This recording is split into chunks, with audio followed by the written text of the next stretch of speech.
Henry, Cetra the Imperishable, King of Kings, mightiest of kings.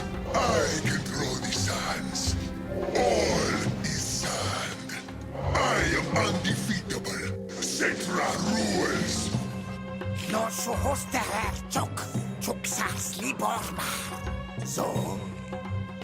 Just a feeble reptile that dares address mighty Cetra. Bring me their bones! Chuksas Liborma. What does it say? Order it to speak our royal language. お前はもう死んでいる。何？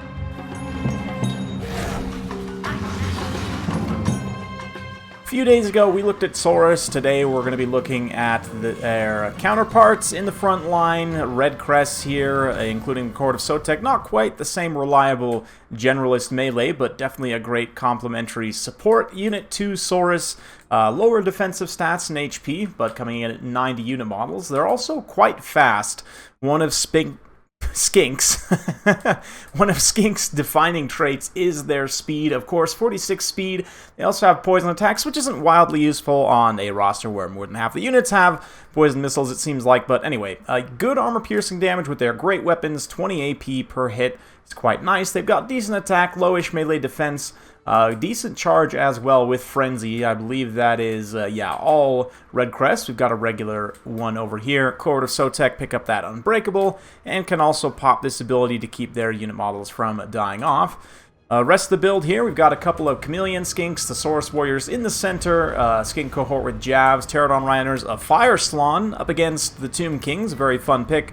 A couple of Feral Cold Ones, Javs over here, just more Pterodons, and a Feral Dread Saurian for a big pick. And this is a matchup where Red Crests do have a specific unit that is good for them to counter. That is USHABTI Great Bows, and we do have 3 of the USHABTI Great Bows here, including the Chosen of the Gods. I have a video planned about them soon. And they are going to be very dangerous to the Dread Saurian, obviously. The great thing about the Red Crest, 46 speed and with poison, if they catch the USHABTI are faster baseline at 54 speed, but once they get poisoned, they will not be able to get away from the Red Crests. Cetra leading the way on his kitty, immediately diving into the Chameleons here. We've got Kepperguard here front and center, a bunch of Skeleton Warriors, Skeleton Archers, Skeleton Horsemen in the back. So we'll kind of keep it in a wide view here as the front lines approach. Red Crest obviously will trade good into Skeletons. Their defensive stats are relatively low though. Only 19 melee defense means that they will take a significant amount of damage even from a low tier charge like this. You see they do punch back. Skinks were probably among the kind of least benefiting from the mass changes, especially Red Crest, given that Skinks are some of the lightest mass infantry in the entire game, and also you know, their loose formation means that they do have a hard time tending to bog down units, but still managed to punch back and finish off that Skeleton Horseman, no problem there. In the back, I wanted to highlight this. Great use of these Feral Cold Ones going after Cetra here. He is going to pop the explosion, but he's taking extremely cost-inefficient damage from them during that time. The Red Crest, though, because of kind of the width of the Tomb Kings here, are not able to break through. They're throwing in the Spear Horsemen to try and keep back the numbers. And that is allowing the USHABTI Great Bows to tee off on this Feral Dread Saurian here. Aura of Pretzels, a little bit of Shield of the Old Ones, trying to be popped to help protect there. Banishment also being used on the Kepperguard here. If we take a look out on the flanks, these Red Crests getting into a great position to start collapsing down and getting on those USHABTI Great Bows. Exactly what they need to be doing here. Javelins unleashing their volleys on those Skeleton Archers there, doing some pretty solid damage. And again, the Feral Cold Ones, they do get terrified away pretty quickly. But at the same time, I mean, they are going to get in and do some fairly cost-effective damage there on Cetra. Feral Dread Saurian just kind of chilling in the woods for now. You can see the Pterodons also come down, start to interrupt the USHABTI. This USHABTI, you can see how quickly they start crumbling due to the armor-piercing damage there. Of course, USHABTI don't have very good melee defense either. The Great Bows, 35 melee defense, definitely okay.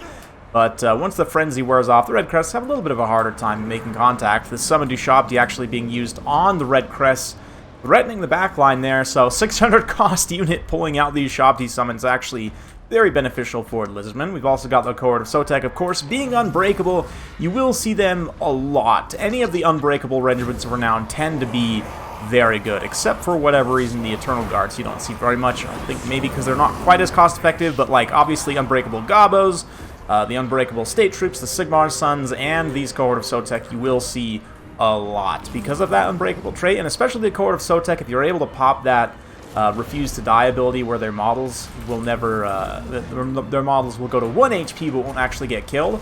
Combine that with some healing potential, it can definitely sustain relatively well, but the other thing too about having Unbreakable is their Frenzy never fades, so they just have a straight up permanent stat upgrade from that.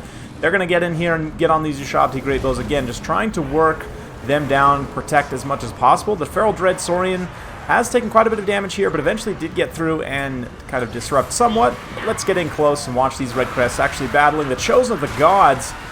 An ideal situation for them. We've got some Skeleton Warriors also moving in, but they should be held back somewhat by this Burning Head here. Very nicely placed, perfectly placed in fact.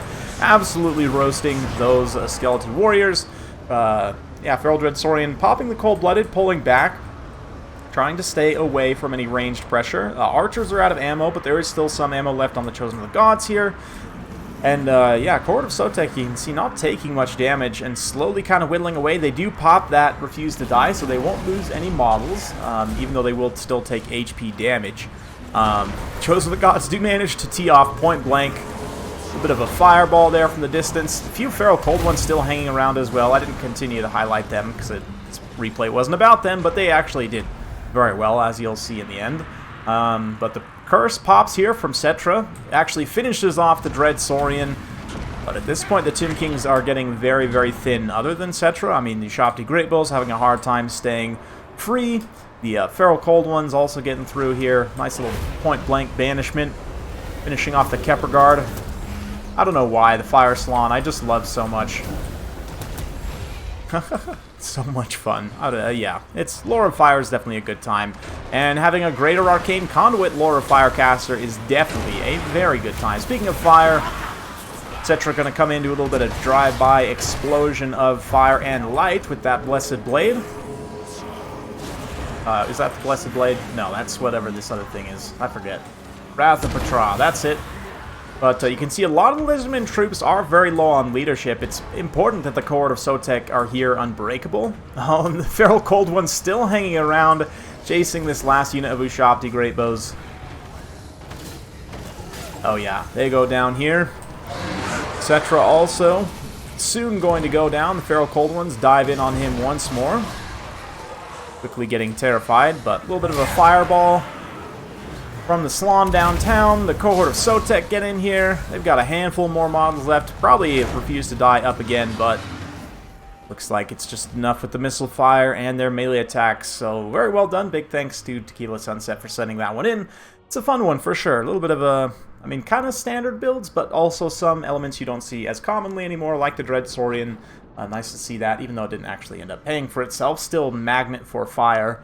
And as a result there, the USHABTI Great Bows probably do get some pretty good value. Yeah, Chosen of the Gods, 2,500 damage value. But the Red Crests here, 879 for the regular and 969 damage value for the Cohort of Sotek. So definitely very cost effective.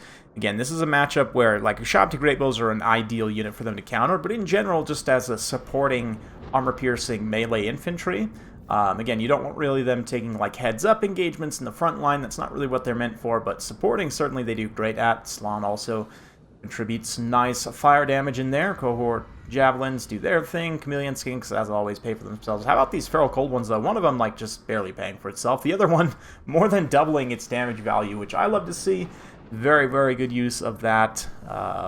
Yeah, I have highlighted them in a previous video. Otherwise, I probably would have made this about them. But definitely go check that out if you haven't. On the Tomb King side, Cetra does get a pretty good amount of damage, but just not quite enough to take home the win. Same thing, Kepper Guard here, getting kind of fire damaged a little bit there.